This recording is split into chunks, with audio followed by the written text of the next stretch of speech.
बच्चों के स्ट्रेसर में जनाब सबसे पहले too much information too soon.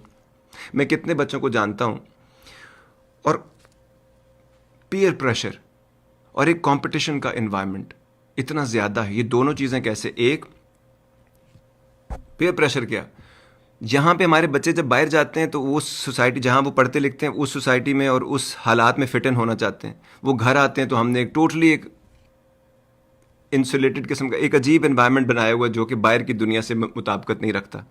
हाँ जी, कोई ब्लेंड इन नहीं है हमारा, ना हम एक्सेप्ट करते हैं चीज़ों को, हम रिजिड हैं। तो वो दोनों चीज़ों को साथ चलाने की भी कोशिश कर रहे होते हैं। इसी में उनका रिलीजन भी शामिल है जनाब।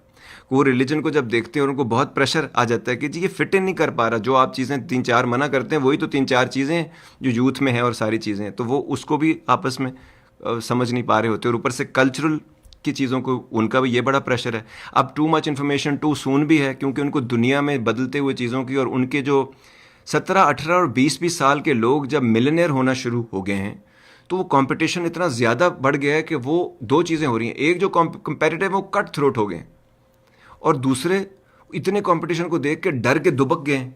वो पहले ही कहते हैं we are not good enough. ये एक बहुत बड़ा स्ट्रेसर है जी। उसके बाद हाइपर वायलेंट वीडियो गेम्स, जो जो हर बच्चा और आजकल बड़े भी साथ उनके वीडियो गेम्स खेल रहे हैं। उसके बाद पोर्नोग्राफी। ये सारी चीज़ें ऐसे नहीं थी पहले, इतनी बहुतात थोड़ी थी चीज़ों की अबंडेंस में कि हर चीज़ हर जगह आपको मिल रही है in the comfort of your room.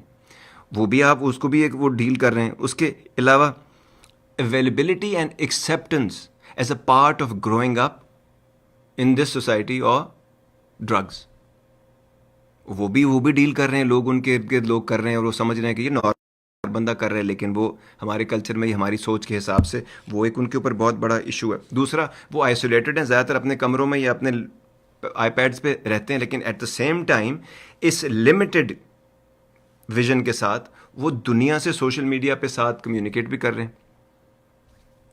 उसके अलावा देसी पेरेंट्स और सोसाइटी का एक और प्रेशर है उनके ऊपर। ये भी आप सोचें ज़रा, दो पार्टों में पिस रहे हैं बच्चे।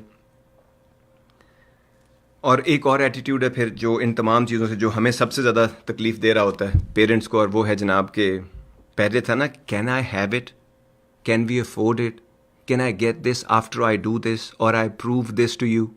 अब ये ऐसा नहीं होता, कहते हैं I have to have it, I just want it. बस इट्स वांट का तो इशू नहीं, आई नीड इट, इसके बगैर काम ही नहीं होगा। तो बहुत सारे इश्यूज़ हैं, जो बच्चों के भी बहुत सारे स्ट्रेसेस हैं जो उनके ऊपर आते हैं। और उसके बाद एक आध चीज़ जो है एटीट्यूड का इशू होता है जो कि हमारे पेरेंट्स के साथ आता है।